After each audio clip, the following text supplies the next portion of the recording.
Shalom, sahabat-sahabat yang diberkati Tuhan Yesus. Pernah sadar nggak terpikir bahwa sebenarnya setiap hari kita bertemu dengan berbagai macam orang. Beberapa sangat menyenangkan, tapi ada juga sangat menyulitkan.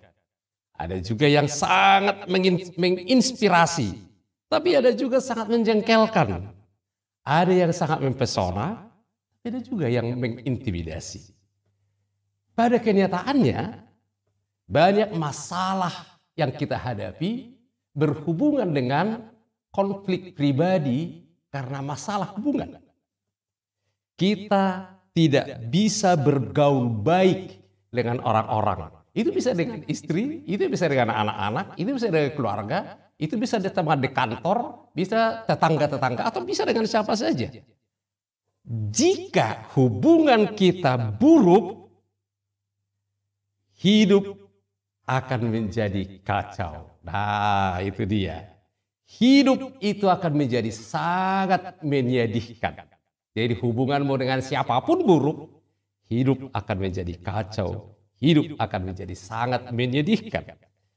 Kita bisa saja memiliki banyak uang, banyak kesempatan, tetapi jika hubungan kita buruk, kita menjadi orang yang paling sengsara dalam dunia ini.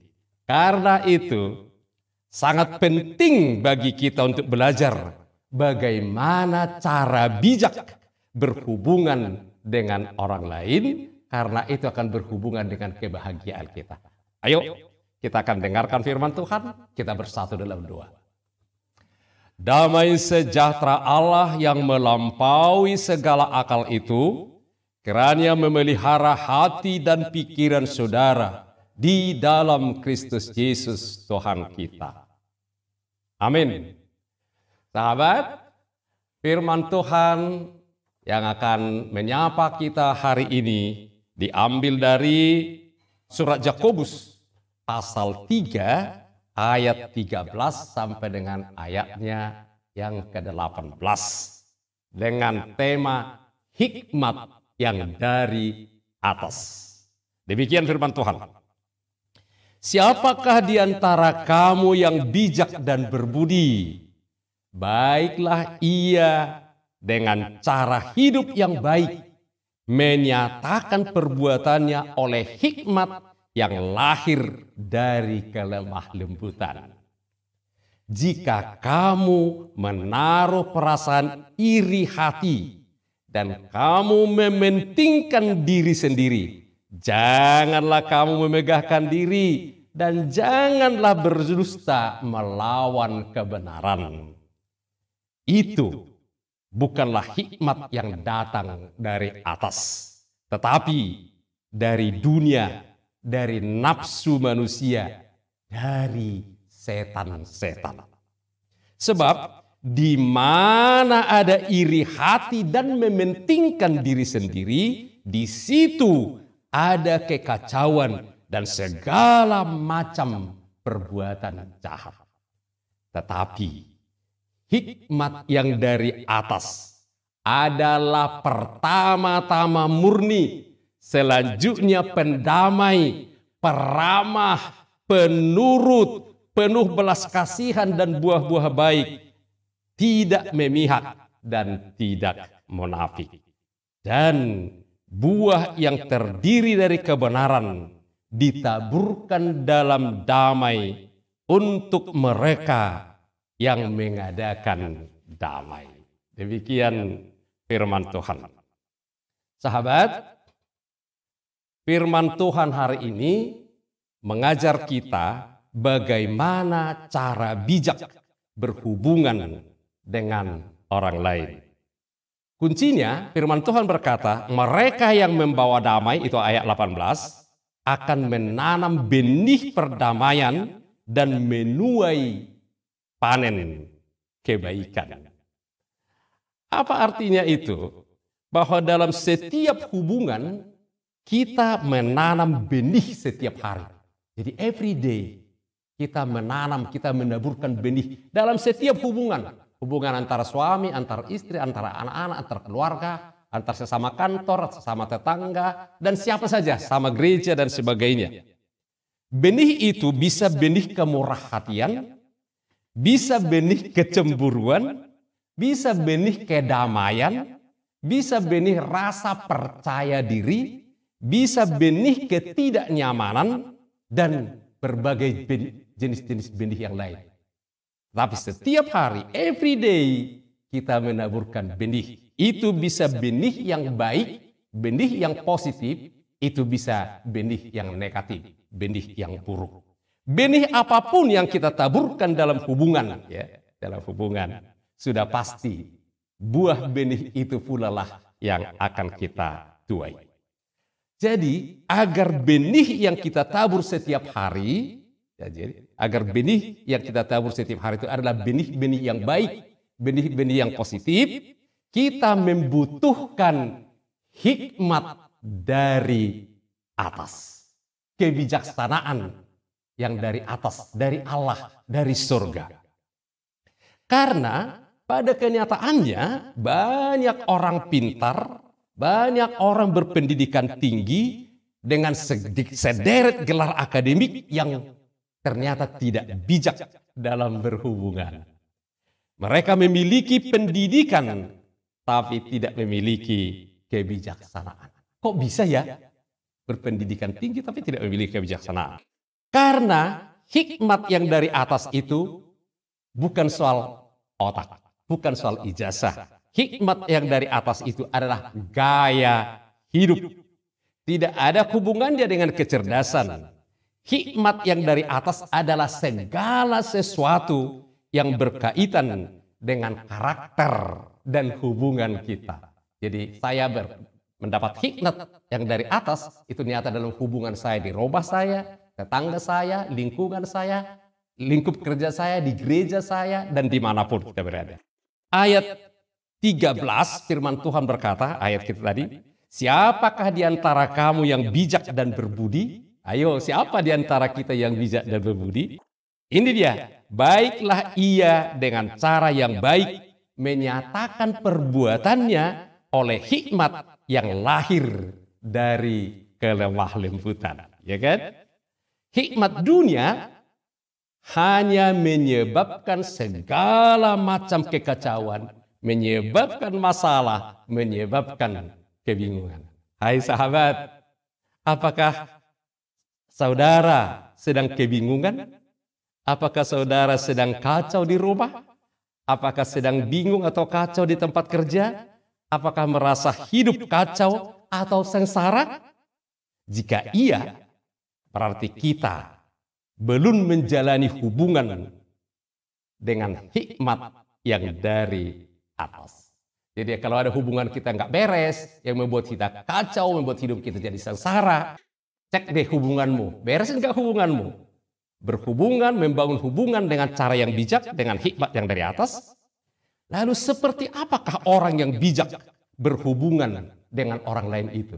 Jadi kalau saya bijak berhubungan dengan orang lain, ada indikator-indikatornya. Dalam ayat 17 disebut, tetapi hikmat yang dari atas adalah pertama-tama murni, selanjutnya pendamai, peramah, penurut, penuh belas kasihan dan buah-buah yang baik, tidak munafik, tidak memihak dan tidak munafik.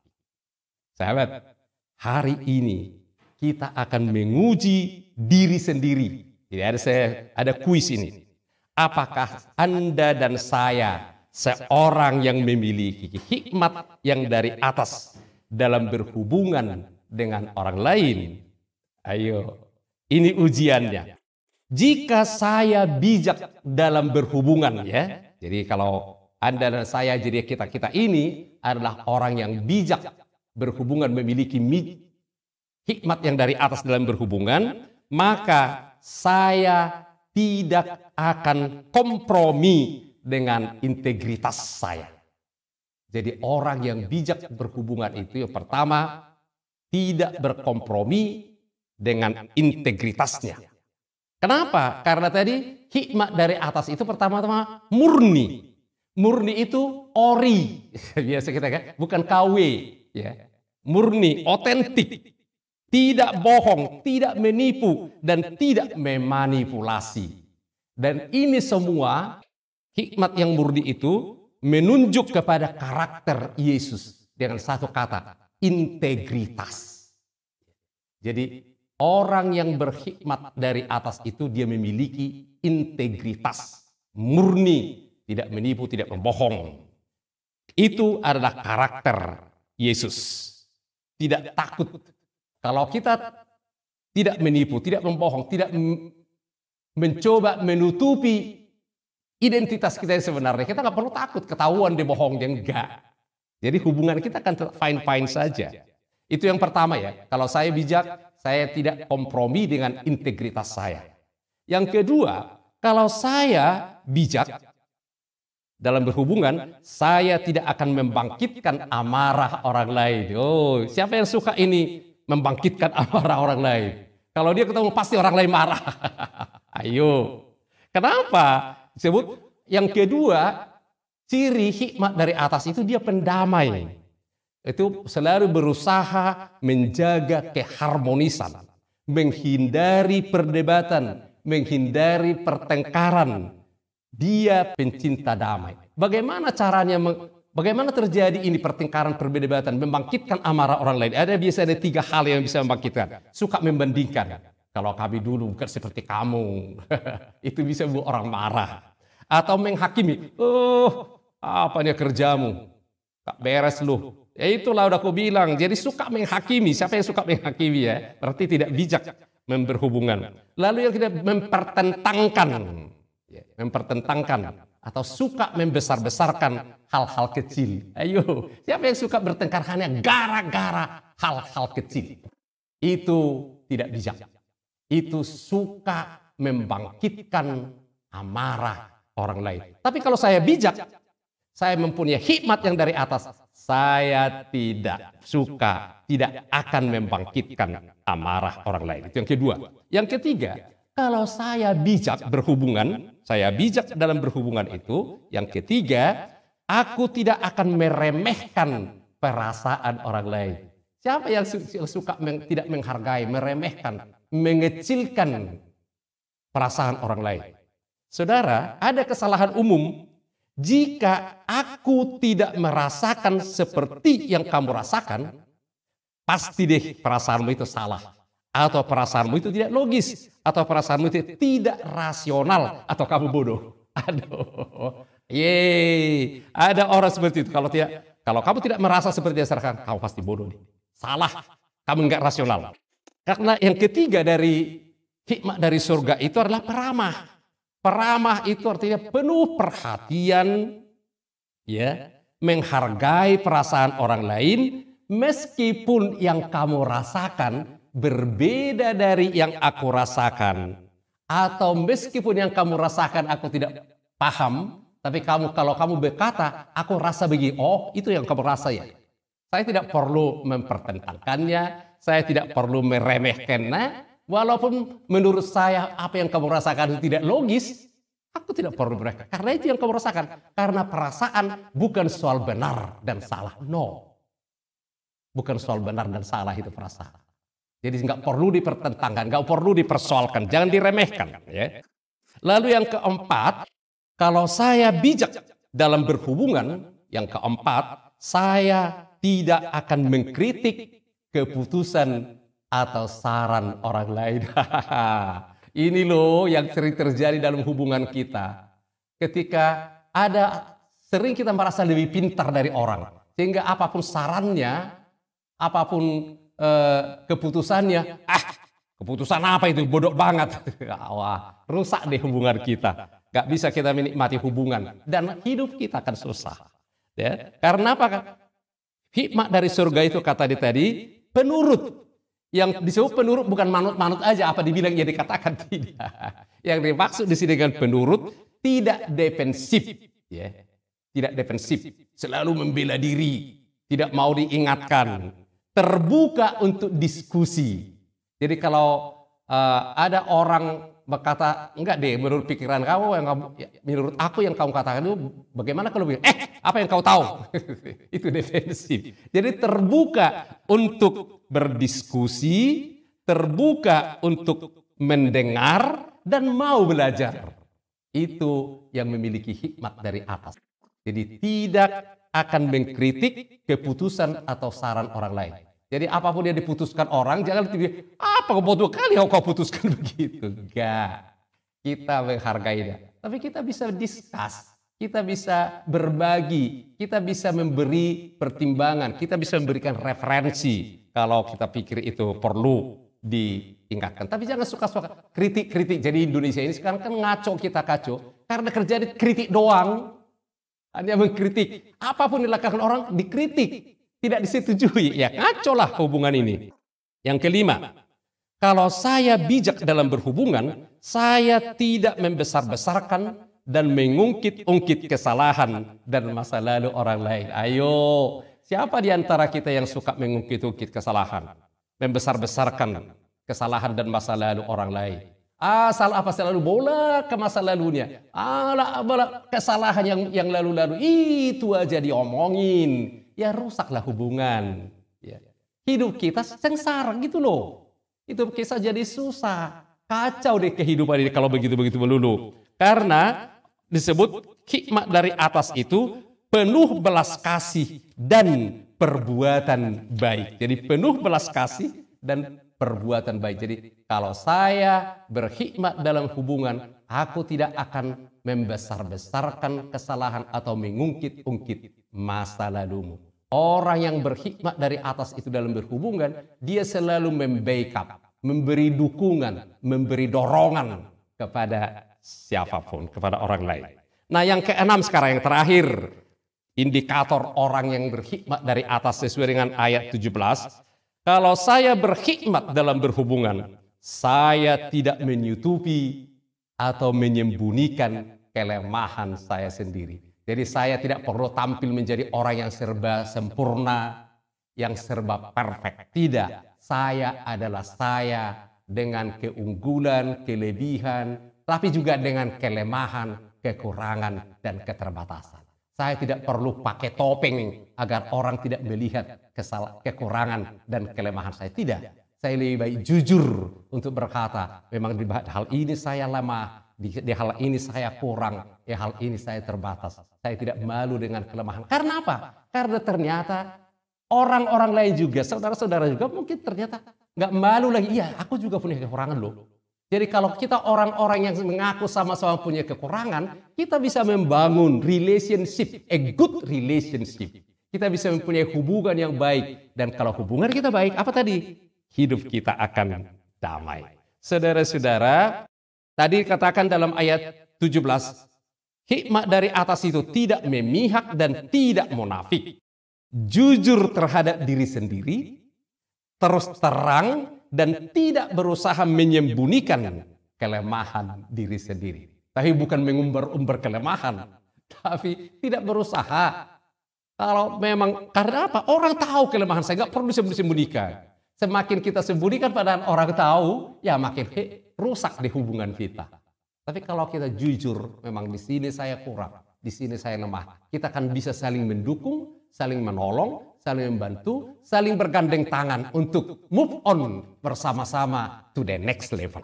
Saudara, sahabat, bagaimana penilaian Anda pada tes kebijaksanaan ini?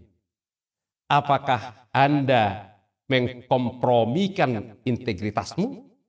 Apakah Anda menggunakan orang, memanipulasi mereka, dan menggunakannya untuk keuntungan Anda sendiri? Apakah kita cenderung membangkitkan dan memicu kemarahan? Selalu mengatakan hal-hal yang membuat orang tersinggung? Ayo ya. Atau apakah kita tahu jika kita mengatakannya itu akan menekan tombol panas? Ada kan tombol panas dalam setiap kita. Jangan tombol itu meledak nanti. Rusak hubungan kita. Tapi kita tetap, walau tahu itu tombol panasnya, kita tekan lagi. Alah malah senang, biar hancur dia, biar rusak di hubungan kita. Firman ini mengatakan, tindakan seperti itu bodoh, itu bukan tidak bijak. Jika saya bijaksana, saya tidak akan memicu kemarahan Anda. Jika saya bijaksana, saya tidak akan mengecilkan perasaanmu. Perasaan bukan soal benar atau salah. Itu hanya soal perasaan. Contoh, jika istri saya punya firasat, nah ini sering jadi perdebatan. Itu sah saja. Entah itu logis, apakah itu masuk akal, faktanya memang dia merasakannya. Jika saya bijaksana, saya tidak akan mengecilkan perasaan itu. Karena itu dia merasakannya. Sering kan, karena kita nggak masuk akal, mana ada itu, ngada-ngada aja kau. Menghayal aja. Ya kalau dia perasaannya, ya biar aja itu perasaannya. Jadi saya juga masih ada di sana. Begitu saya pikir tidak masuk akal, saya nggak bisa terima, saya nggak bisa hargai. Ngaco dah hubungan kita. Jika saya bijaksana, saya tidak akan mengkritik saran Anda. Saya akan menghormati saranmu, saya akan menghormati pertimbanganmu. Bisakah Anda dan saya, anak-anak kita, memberi saran kepada kita sebagai orang tua? Ada orang tua gak bisa diberi saran anak-anaknya, langsung ngamuk dia. Putus dia hubungan dengan anaknya. Bisakah suami, kalau dia istri, memberi saran kepada Anda, kalau Anda suami istri memberi saran kepada Anda? Ada orang gak bisa, dia hanya mau memberi saran, tapi dia gak bisa memberi saran. Jika saya bijaksana, saya tidak akan membesar-besarkan atau mengungkit-ungkit masa lalu Anda. Jadi jangan suka ya. Kalau mau hubungan yang langgeng, ingat ya, hubungan yang rusak, merusak hidup. Mengacaukan hidup kita. Membuat kita sengsara. Kalau kita tidak mau sengsara, jangan mengungkit-ungkit kesalahan atau masa lalu orang lain. Saya tidak mengingatnya, saya melupakannya. Jika saya bijaksana, saya tidak mencoba untuk menyembunyikan perasaan saya. Jadi nggak perlu sembunyikan perasaanmu. Karena saya bisa menghormatinya. Bukan apakah itu benar, apa yang salah itu urusanmu. Tapi saya menghargai perasaan. Bagaimana cara mendapatkan kebijaksanaan? Ayo. Bagaimana agar saya bisa menjadi salah satu dari orang yang bijak dalam berhubungan. Sehingga saya memiliki kedamaian yang dirindukan oleh setiap orang. Itu kan semua mau kan? Kita merindukan kedamaian, tapi itu terjadi kalau kita bijak dalam membangun hubungan. Apakah saya hanya membuat tekad? Jadi kita tidak cukup hanya membuat tekad, aku akan berusaha menjadi bijak. Lalu berhenti di situ. Tidak. Inilah perbedaan antara pengetahuan dan kebijaksanaan. Pengetahuan berasal dari pendidikan. Hikmat berasal dari Tuhan. Untuk mendapatkan pengetahuan, kita boleh belajar. Tapi untuk mendapatkan kebijaksanaan, kita harus selalu melihat ke atas. Kepada Tuhan. Karena hikmat itu datang dari atas. Pengetahuan berasal dari akal. Kebijaksanaan berasal dari wahyu. Pengetahuan adalah sesuatu yang kita pelajari.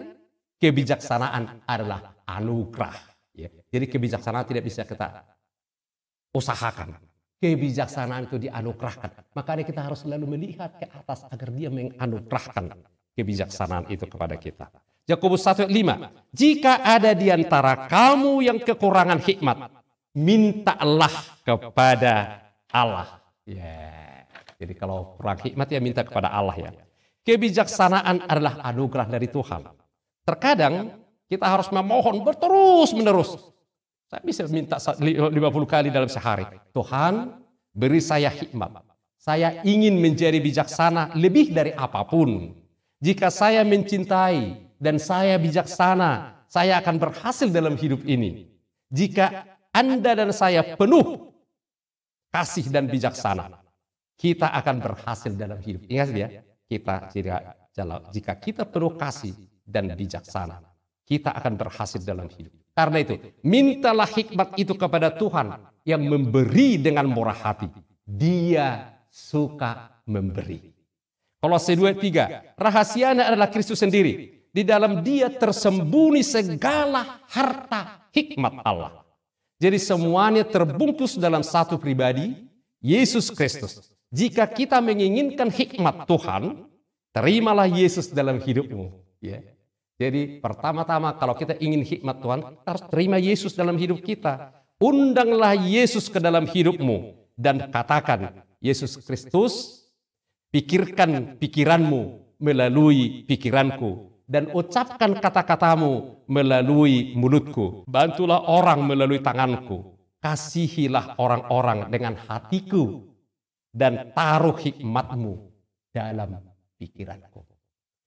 Hal paling bijaksana yang pernah bisa kita lakukan adalah memberikan hidup kita kepada Yesus Kristus. Mengapa kita tidak melakukannya lebih awal? Dari situlah kebijaksanaan yang dari surga berasal. Saudaraku, jika kita mendapatkan hikmat Tuhan dalam hidup, hari demi hari, saat kita mengizinkan Tuhan masuk ke dalam hidup dan mengembangkan karakter kita, kita akan menemukan hubungan kita akan semakin baik hari dengan hari dengan orang-orang lain. Bahkan jika orang di ujung sana tidak membuat perbaikan, mereka akan menjadi lebih baik karena kita menjadi lebih baik. Kita tahu bagaimana berhubungan dengan bijak dan bukan bodoh dengan orang lain. Jadi kita tahu sekarang bagaimana berhubungan dengan bijak. Jadi pilih ya, cara bijak berhubungan dengan orang, bukan cara bodoh. Cara bijak adalah hikmat dari atas, cara bodoh adalah hikmat dunia. Karena itu, ikuti dua ini. Saudara, aku mau kita sekarang mengikuti dua ini agar Tuhan memberikan kita hikmat dan kita memiliki kebijaksanaan dalam cara berhubungan. Nah, renungkan ini. Seberapa bijak Anda? Seberapa bijak aku? Di manakah aku membutuhkan kebijaksanaan? Apakah Anda membutuhkan kebijaksanaan dalam pernikahan? Apakah Anda membutuhkan kebijaksanaan dengan hubungan dengan anak-anak? Apakah Anda membutuhkan kebijaksanaan di tempat kerja? Bagaimana berhubungan dengan orang-orang? Ada orang yang lekas marah, yang hanya membuat kita kesal. Itu bisa sekretaris, itu bisa bos, itu bisa rekan kerja. Kita sama sekali tidak cocok dengan mereka. Dari mana kita mendapatkan hikmat semacam itu agar kita bisa berhubungan dengan mana? Dengan mereka. Semuanya terbungkus dalam Yesus Kristus. Langkah pertama adalah mengundang Yesus ke dalam hidup kita. Hikmat dimulai dengan mengenal Yesus. Itu Mazmur 111 ayat 10. Permulaan hikmat adalah takut akan Tuhan. Hikmat dimulai dengan keselamatan. Menerima keselamatan dari Yesus. Undanglah Yesus ke dalam hidupmu. Kemudian di hari demi hari kita akan terus menerus memperoleh hikmat. Sehingga dengan persekutuan dengan orang-orang Kristen lain. Semakin kita berhikmat dalam hubungan, dalam persekutuan dengan siapapun. Teman-teman yang bijak menajamkan teman yang lain. Jadi cari teman yang bijak, jangan cari teman bodoh. Seorang hanya bisa bertumbuh makin bijak dalam persekutuan dengan orang bijak lainnya. Baca firman Tuhan. Karena semua firman Tuhan memiliki hikmat. Semakin kita membaca firman Tuhan, semakin kita bertumbuh makin bijaksana. Ikutilah doa ini dalam hati, saudara-saudara. Kita berdoa dalam hati. Ikuti dalam hati, Tuhan, aku membutuhkan hikmat-Mu dalam hubunganku. Aku mohon dalam iman. Tolong berikan hikmat-Mu kepadaku. Tuhan, tolong aku untuk tidak mengkompromikan integritasku dalam berhubungan. Tolong aku untuk menjaga hidupku tetap murni di dunia yang tidak murni. Tolong aku untuk tidak melepaskan keyakinanku hanya oleh sebuah persahabatan. Tuhan, tolong aku untuk tidak memusuhi kemarahan orang, membuat orang marah. Engkau tahu bahwa aku mengetahui apa yang membuat mereka marah. Dan aku cenderung menggunakannya ketika ingin membalas dendam. Tolong aku ya Tuhan untuk tidak mengatakan hal-hal itu atau melakukan hal-hal itu. Tolonglah aku untuk menjadi bijak. Tuhan, tolong aku untuk tidak meremehkan perasaan orang lain. Agar aku bisa menghormati mereka. Apakah saya setuju atau tidak? Atau apakah aku memahaminya atau tidak? Tuhan, tolong aku menjadi bijaksana dan tidak defensif. Dan tidak mengkritik saran atau keputusan orang lain, tetapi terbuka untuk belajar dan bersikap masuk akal, dan bersedia untuk membicarakan atau mendiskusikan sesuatu hal. Tuhan, Engkau telah mengatakan apa saja ciri orang bijak, dan saya ingin menjadi seperti itu. Tolong aku untuk tidak membesar-besarkan kesalahan orang lain, tapi untuk menunjukkan belas kasihan, karena aku juga benar-benar membutuhkan belas kasihan. Aku juga membuat kesalahan. Tolong aku untuk tidak mengungkit-ungkit kesalahan dan masa lalu orang lain. Tolong aku untuk tidak menutupi kesalahanku, untuk belajar terbuka dan jujur. Tuhan, itu memang membuatku takut, tapi aku ingin menjadi bijak. Dan Engkau berkata, aku tidak akan pernah berhasil dalam hidup jika aku mencoba menyembunyikan dosa-dosaku. Ya Yesus Kristus, datang dan masuklah ke dalam hidupku. Beri aku kebijaksanaan. Bapa, aku bersyukur atas firman-Mu, karena melalui firman-Mu, aku diajar untuk menjadi orang bijaksana dalam berhubungan dengan orang lain. Aku tahu, ada banyak orang pintar, orang cerdas, berpendidikan di dunia ini, tapi bodoh dalam berhubungan. Namun Engkau mengatakan, justru disitulah kebijaksanaan yang dari surga, kebijaksanaan yang daripada-Mu menunjukkan dirinya. Berikanlah kebijaksanaan-Mu kepada kami semua, hanya dalam nama Yesus. Amin. Shalom. Selamat bertumbuh menjadi semakin bijak dalam nama Yesus.